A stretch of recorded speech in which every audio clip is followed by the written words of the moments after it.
구독, 좋아요, 하이퍼도 잊지 마시고요. 시험관 아이, 생후 9개월, 엄마의 품이 곧 세상이 나이. 그리고 이 이야기가 삶의 전부인 엄마. 엄마 잠깐 화장실 갔다 올게. 우리 딸 여기 있어. 이제 집에 이제 딸이 이제 9개월 된 애를 두고서 이제 엄마가 잠깐 화장실 간 거예요.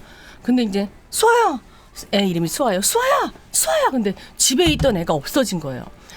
수아야, 그거 막 찾아. 행복하게 영원할 것만 같았던 엄마와 아이의 시간은 어느 날 갑자기 멈춰버렸습니다. 그래서 그렇게 탐정을 아내가 찾아온 거예요. 아, 잠깐만, 이거 서식이 이거 줄바꾸기가 안 돼 있네. 어쩐지 읽기가 힘들더라고. 가만히 있어봐. 이거 왜 안 되나? 잠깐 가만히 있어봐.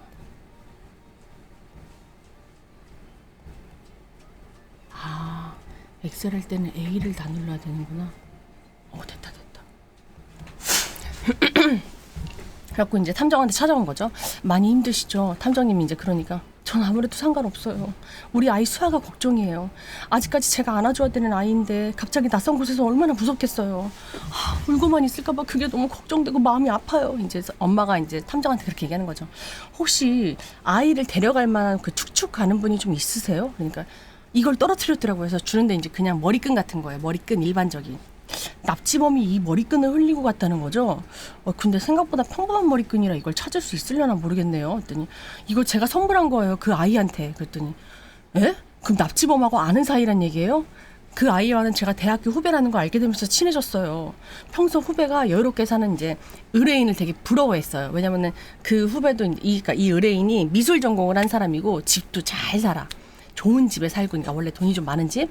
근데 이 아이라고 하는 그 여자는 아이를 이제 납치한 납치범 여자는 집이 가난합니다. 그리고 평소에 자기가 하고 싶었던 꿈을 이루지 못했어요. 집에 돈이 없어서. 그래서 미술 학도였는데 돈이 없으니까 미술은 돈이 많이 들잖아. 돈이 없으니까 중간에 그만한 거죠. 학교를 휴학하고. 근데 이제 그 사정을 아는 이제 이 의뢰인은 후배를 자기 같은 학교 후배니까 많이 챙겨줬어요. 그래갖고 이제 후배가 이제 뭐 집에 같이 놀러 오거나 그러면 와, 이거 예쁘다 언니. 그러면 가져. 그래서 이제 그런 것도 주고.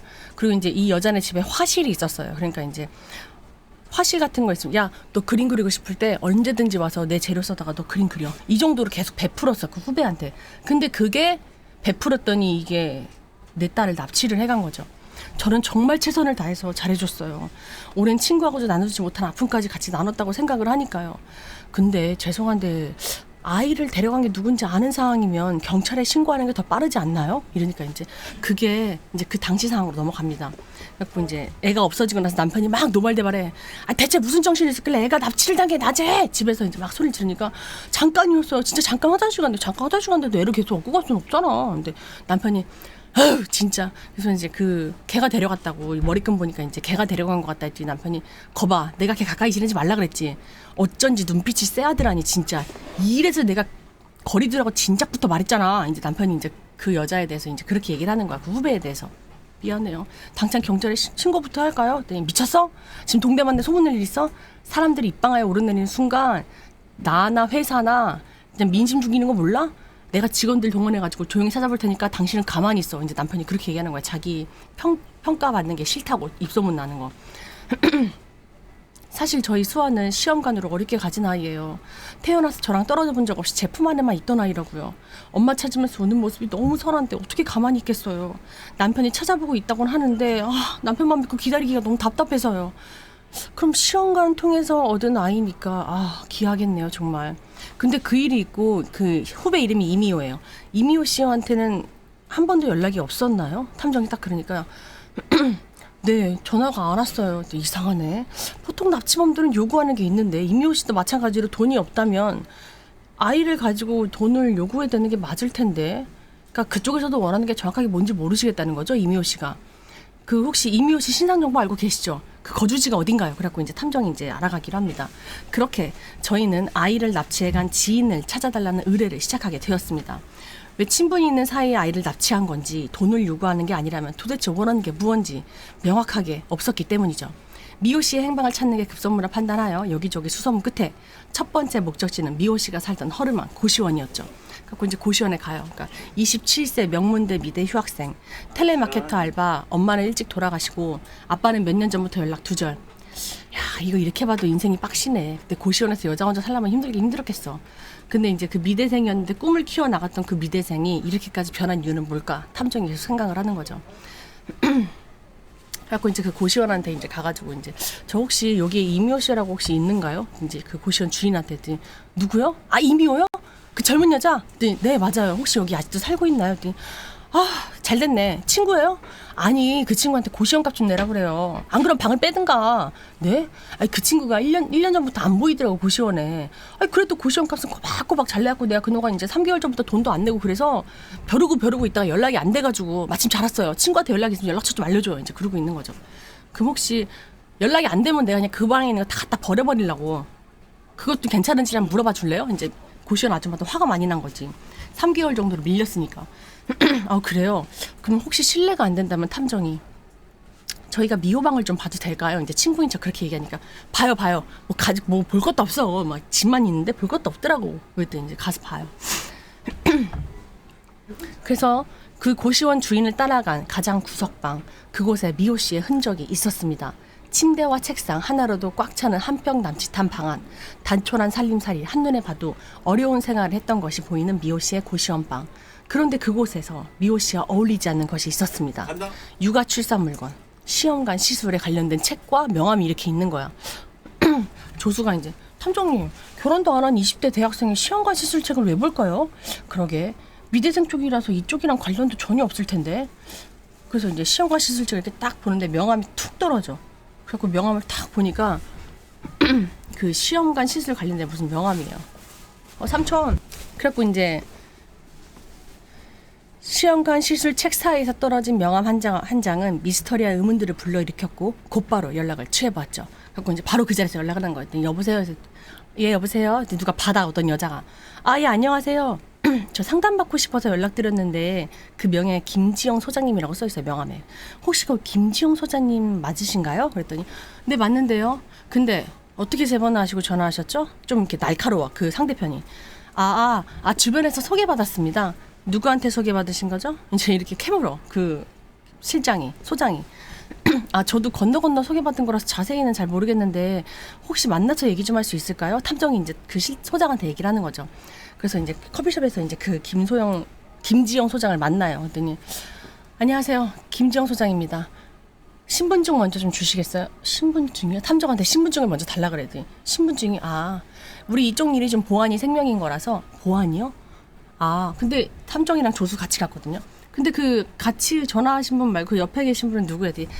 저 친한 동생인데 언니가 같이 와달라고 해가지고 이렇게 같이 온 거예요. 지금부터 나누는 이야기는 외부에 유출하시면 안 되는 겁니다. 아시겠죠? 이제 그 소장이 그렇게 얘기를 해요. 근데 당연하죠. 일단 무슨 얘기인지 몰라, 이 탐정은. 근데 계속 이제 그 호흡에 맞춰주면서 이 사람이 무슨 얘기를 하는지 이제 끌어보려고 하는 거죠. 대체 무슨 얘기를 하려고 비밀 유지에 신신당부를 하는 건지 의아해하던 찰나 생각지 못한 말을 듣게 되었습니다.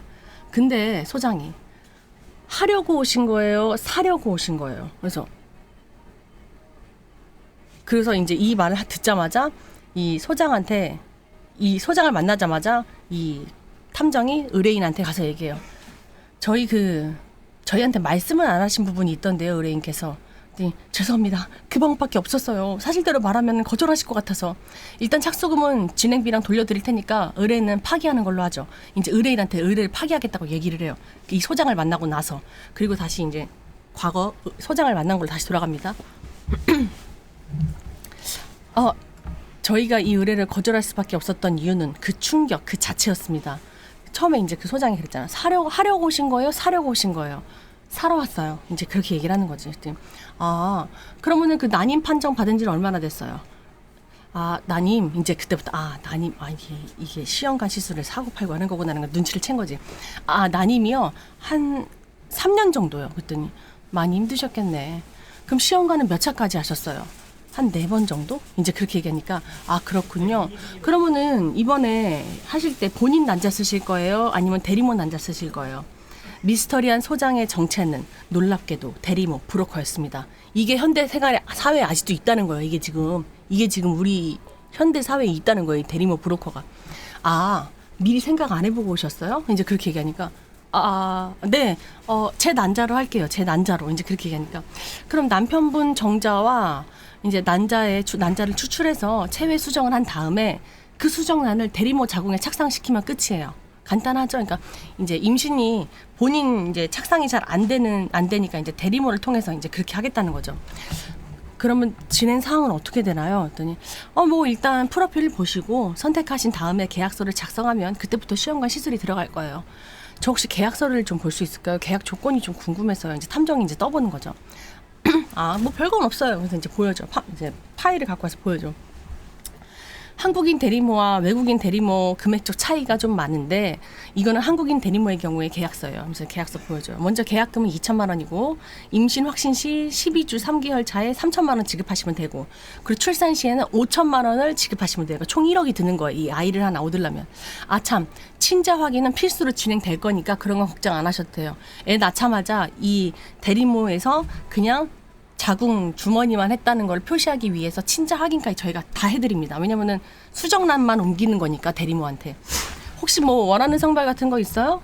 그 원하는 성별 나오면은 성과금도 좀 지급이 되거든. 뭐 보통 뭐 아들 원하는 집들이 좀 그런 경우가 좀 크고요. 그리고 대리모가 생활하는데 불편함이 없을 정도의 비용하고 뭐 생활비 정도 그런 걸 좀 전적으로 도움을 좀 주셔야 됩니다. 한국인 대리모 같은 경우는 그렇군요. 그럼 그게 얼마 정도예요? 생활비가? 그러니까 이제 뭐 개별로 다르긴 한데 뭐 월 200 정도? 근데 이게 다 뭐 아이를 위해서니까 대리모가 먹는 게 다 아이가 먹는 거라고 생각을 하시면 마음 편하게 주시면 될 것 같아요. 근데 그렇죠. 참 그리고 저희 업체는 특별히 대리모를 저희가 이제 생활하는 숙소에 태교라든지 출산 프로그램이라든지 진행 중에 있어요. 그러니까 어떤 이제 숙소를 이 사람들이 직접 마련해놓고 그 숙소에서만 이 대리모를 케어를 하는 거예요. 요즘은 사교육이 백서부터라잖아요. 아이들 EQ, IQ 신경 다 써서 태교부터 다들 프리미엄으로 하니까 저희 업체에 맡기시면 그 부분은 걱정 없이 봐드리고 있어요.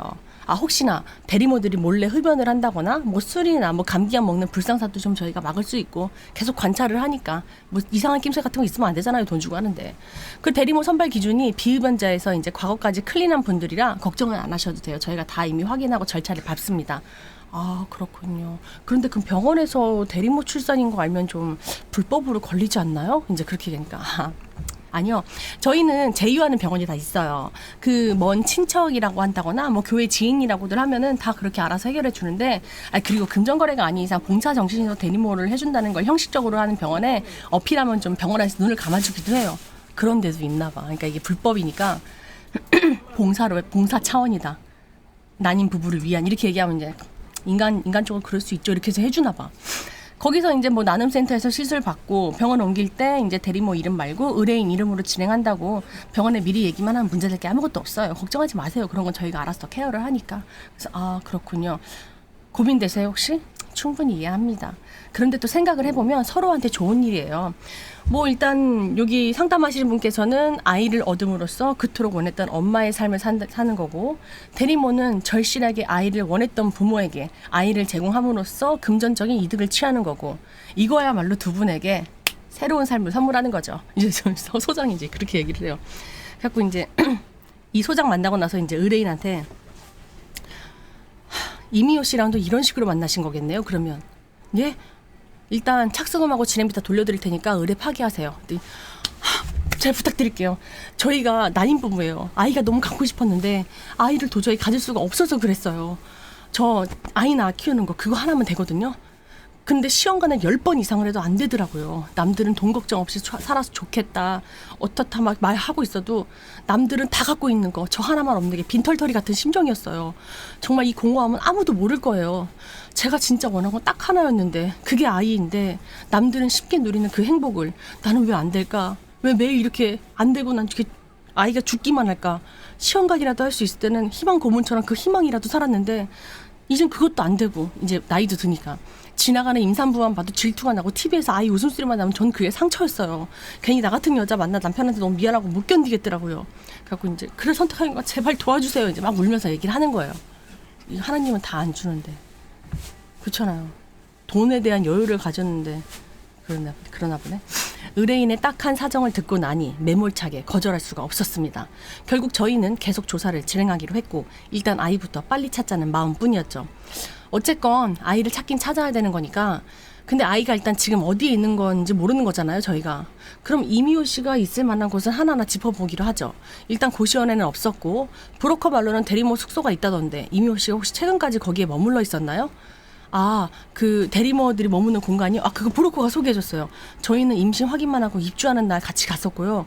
막 요가도 하고 태교도 하고 그러거든요. 진짜 체계적으로 관리를 해요. 가서 보니까 막 아파트 큰 평수에다가 이제 죄다 이제 대리모들만 모아놓고 방마다 이제 교육 같은 거 하고 태교도 하고 뭐 요가 임산부 요가도 하고 진짜 체계적으로 그렇게 하는 시설이 있었어요. 그래서 그걸 보면서 이제 지금 임산부 요가 중에요. 그 시설 구경 왔을 때 지금 방문 선생님도 인근에서 유명하신 분이고 초빙해서 진행을 하고 있으니까 걱정 안 하셔도 되고요. 이제 그 대리모가 살 공간을 이제 이 난임 부부한테 소개를 해주면서 참 그 대리모가 먹는 거 말이에요. 유기농으로 싹 사셨던데. 이렇게 먹을 거부터 뭐 생활적인 거 산모들 신경 써주는 거 진짜 의뢰인분들 정말 잘하신 거예요. 결국 다 의뢰인분들 아이를 위해서니까, 그쵸? 그랬더니 뭐 저도 뭐 그 당시 이제 의뢰인이 저도 뭐 임신 주기별로 필요한 영양 밸런스 맞춰서 준비하도록 하겠습니다. 이제 그렇게 얘기를 하죠. 너무 좋네요. 산모들이 공용으로 쓰는 냉장고가 있고 개인으로 쓰는 냉장고가 다 방마다 하나씩 있어요. 그래서 이제 자 지금 의뢰인분 이제 그 의뢰인의 대리모가 묵을 방을 이제 그 소장이 소개시켜줘요. 이 방이 이 집에서 제일 큰 방이에요. 어때요? 보세요. 좋죠? 그랬더니 그렇네요. 미호 씨 고시원 탈출한 거 진짜 축하해. 이제 소장이 미호 씨한테 생활적인 건 뭐 걱정할 거 없으니까 출산할 때까지 태교에만 신경 쓰자. 알았지? 이제 그러니까 네 이제 미호도 그러는 거죠. 출산하고 브로커한테 부탁해서 산후 도우미까지 제가 붙여줬어요. 그리고 아파트에서 산후 조리하면서 한 달 정도 더 머물렀고요. 그 후에는 어디서 지내는지 저도 잘 모르겠어요. 그게 대리모 아파트가 어디예요? 경기도 쪽이에요. 그럼 이미호 씨가 그 근처에 집을 구할 가능성은요? 글쎄요. 워낙 외곽이라서 잘 모르겠는데. 지금까지 이미호 씨한테 연락이 한 통 없는 걸로 봐서는 돈은 목적은 아니고 아기를 납치한 게 아닌데 그 아기를 왜 납치했을까? 이제 탐정이 계속 그렇게 얘기해요. 브로커가 참 그런 말 한 적 있어요. 그 한국인 대리모 같은 경우에는 다 좋은데 가끔 애 낳자마자 좀 갑이 되는 경우가 있다고 하더라고요. 막 금전거래를 요구한다든가 친모 행세를 한다든가. 그래서 그 상담사가 어느 정도는 좀 잘해줄 때 선은 좀 지키라고 좀 컨트롤 하라고 했었는데 제가 너무 잘해줬나 봐요. 이제 그렇게 얘기하는 거죠. 친모 행세라. 그럼 갑자기 그 자기가 낳은 아이한테서 모성애가 생겨서 그 모성애를 발동해서 아이를 키우고 싶어서 납치를 한 걸까요? 글쎄요. 근데 설령 그런 마음이 들었다 해도 이건 아니죠. 그 애가 나한테 얼마나 소중하고 제가 그 애한테 얼마나 잘했는데요. 지가 애가 낳고 싶었으면 딴 데 낳았어야지. 이제 그렇게 얘기를 하는 거죠. 남편분도 직원분들 동원해서 미호 씨 찾고 있다고 했죠? 지금 상황이 어떤 상황이에요? 그랬더니 잘 모르겠어요. 찾기 어렵다고만 하고 대대로 말을 안 해줘요. 그래요? 근데 참 그게 이상하네요.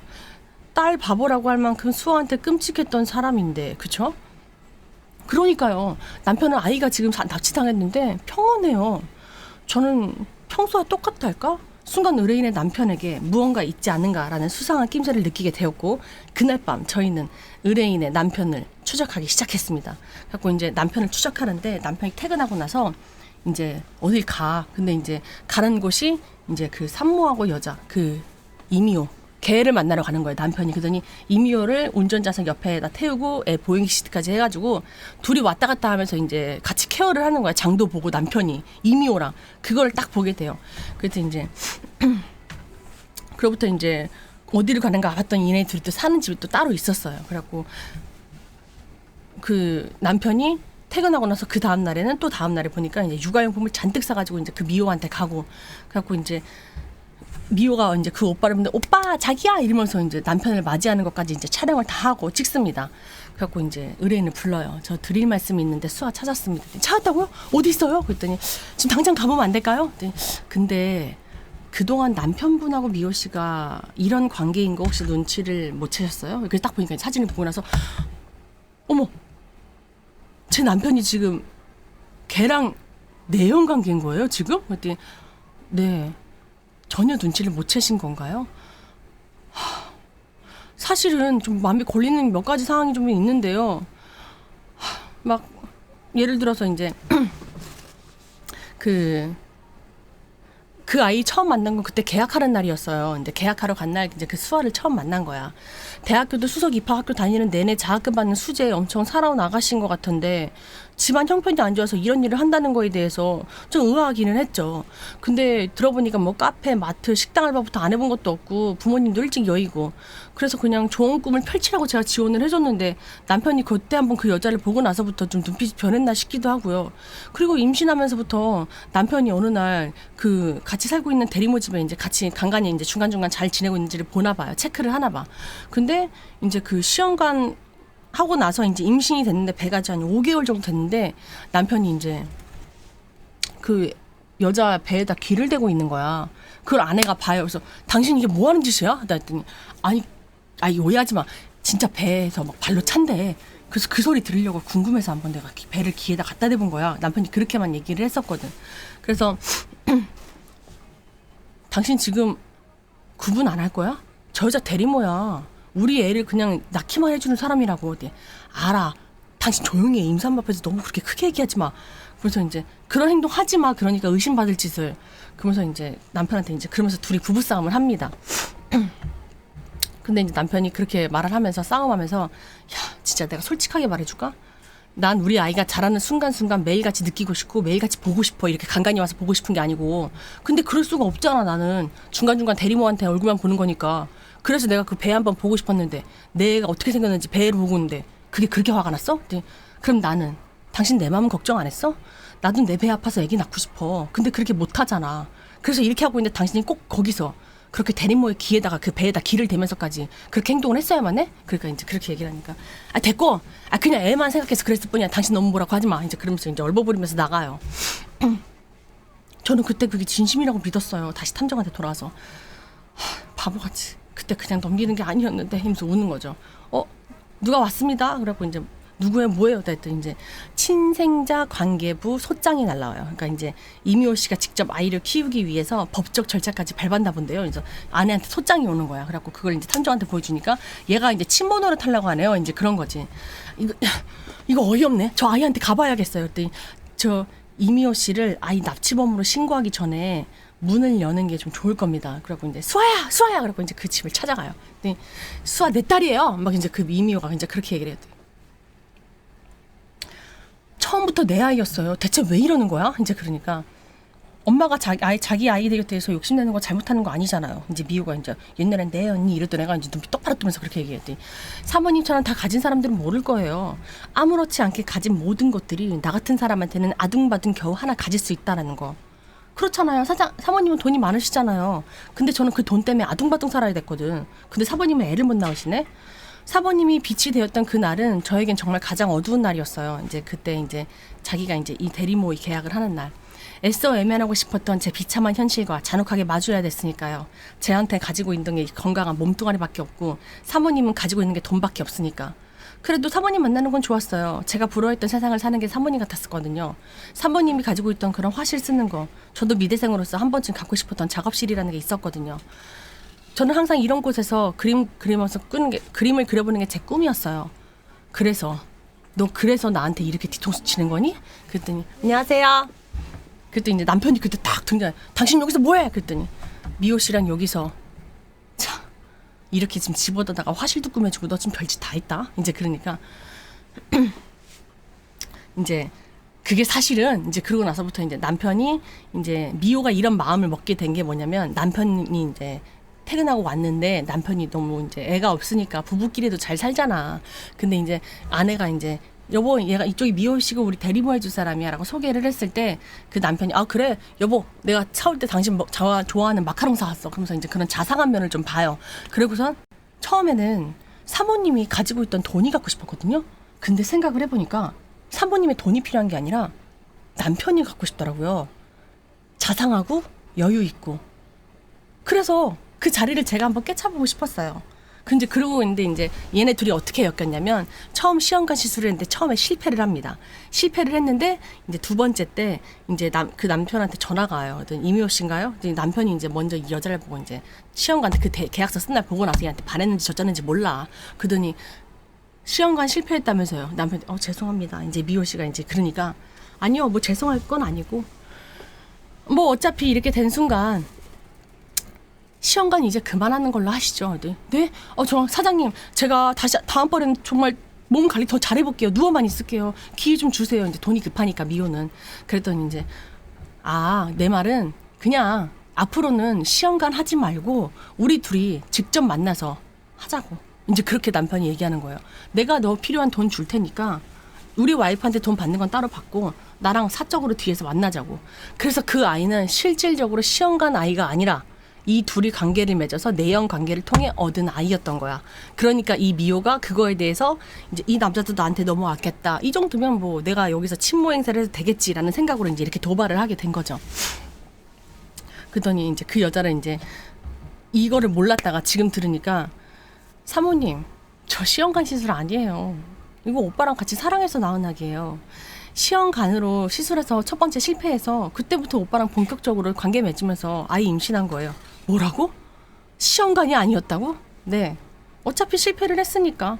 근데 뭐 어찌됐건 3번님이 갖고 싶었던 건 아이였고 저는 임신을 했고 그래서 아이를 낳아드렸잖아. 근데 아이를 낳고 보니까 갑자기 그런 생각이 들더라고요. 오빠가 저한테 그랬거든요. 유학까지 보내준다고 아이 낳아주면. 근데 내가 왜 한국을 떠나야 되지? 오빠가 사랑하는 오빠가 여기 있는데 그냥 난 이 오빠랑 한국에 살면 좋겠다라는 생각 들더라고요.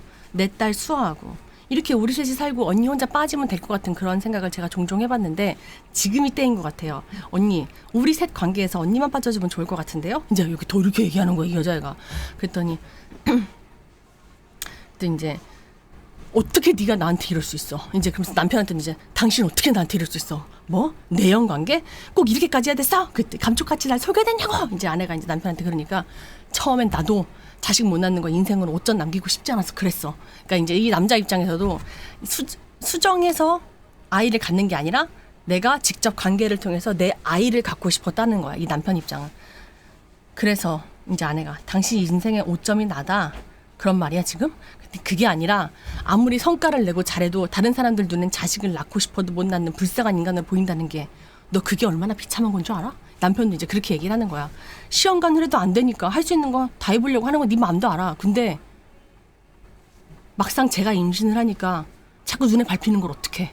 안쓰럽고 챙겨주고 싶고 내 아이를 가진 여자한테 마음이 가는 건 당연한 거잖아. 이제 남편이 그렇게 얘기하는 거예요. 어떻게 네가 내 앞에서 그런 말을 해. 뭐? 당연해? 안쓰러워? 지금 네 앞에 있는 내가 더 안쓰럽지가 않고? 그랬더니 당신은 가질 거 다 가졌잖아. 당신 지금 뭐가 부족해? 아이 없는 거? 포기하면 되는 거 아니었어? 지금 여기서 지금 당신이 부족한 건 내가 없다고 보는데? 남이 다 그렇게 얘기를 해요. 그랬더니 이제 수아 처음에 내 품에 안겼을 때 저 핏덩이 같은 게 내 손을 꼭 잡았어. 그때 결심했어. 내가 이 수아를 지켜주겠다고. 난 그렇게 수아의 아빠와 그리고 진짜 수아의 친모하고 함께 이 미래를 함께하는 게 나쁘지 않다고 생각한 것뿐이야. 그때 이제 이 아내가 그걸 듣고 열받아가지고 수아가 니네 딸이라고? 야, 나 절대 수아 안 뺏겨. 니네 두고 봐.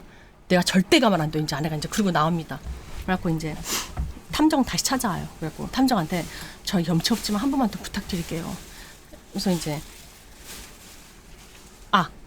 아니 찾아오기 전에 이제 가만 안 둬. 그러니까 이제 미호가 사모님을 탁 붙잡아야 돼. 사모님, 저 한 번만 부탁드릴게요. 사모님이 그러셨잖아요. 내가 아무리 아끼는 거라도 나보다 더 귀하게 여겨줄 사람이 있으면 양보해 주라는 거라고. 수아가 저한테 그래요.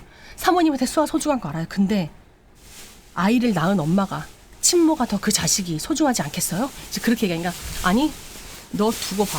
지금 네가 말한 그 친권 행세 너 내가 가만 안 둬. 너 이런 미술계 너 내가 다 끝장내고 말 거야. 이제 그렇게 얘기를 하는 거죠. 또 이제 그리고 몇 달 후 저희는 예상치 못한 이야기를 듣게 되었습니다. 그래도 이제 그 의뢰인한테 전화가 와요. 탐정한테. 안녕하세요 탐정님 잘 지내셨죠? 네 잘 지내셨죠? 지금 요새 어떻게 되고 있나요? 저 그냥 포기하기로 했어요. 진심이세요? 탐정이 이제 그렇게 얘기했더니 네 남편이랑도 얘기 다 끝났어요. 재산 분할 받는 걸로요. 근데 이렇게 깨끗하게 포기하실 수 있으세요? 그렇게 갖고 싶었던 아이인데. 그러니까 이제 글쎄요. 수아하고 함께했던 9개월 동안 저 너무 행복했어요. 그 기억이 앞으로도 이제 제가 함께 살아가야 될 시간이겠죠. 근데 이제 그 아이를 찾으러 갔을 때 그 집에 갔을 때 수아가 울면서 엄마 하는데 그 순간 그런 생각이 들더라고요. 그래 내가 엄마로서 수아의 행복이 중요하지. 수아한테는 어쩌면 친모가 옆에 있는 게 나보단 더 낫겠다라는 생각이 들더라고요. 수아의 행복이 저의 행복이니까요. 그렇게 의뢰인은 자신의 못다한 꿈을 이루기 위해 유학을 떠나기로 결정을 했고, 오히려 이제 의뢰인이 유학을 가고, 그리고 의뢰인의 마지막 부탁을 전달했습니다. 아이의 모든 처음을 함께하는 사람이 엄마니까요. 그 아이가 갖는 게 맞는 것 같아서요. 이제 그래갖고 이제 그 엄마한테 그냥 친모한테 주기로 해요. 그래도 이제 그 마지막 이제 그렇게 해서 끝이 나요. 이 사건은. 이 모든 엄마의 꿈은 하나입니다. 아이의 행복 단 하나. 그렇게 엄마의 꿈은 아이의 웃음 속에서만 꽃을 피울 수 있습니다. 비록 그 꿈이 영원하진 못했지만 그녀는 이렇게 말했습니다. 잠시나마 9개월 동안 나에게 와줘서 너무 고마웠다고. 내 품에 안겨왔던 그런 웃는 그 모든 순간을 잊지 않고 살아가겠노라고. 가 이번 그 첫 번째 코소코였어요.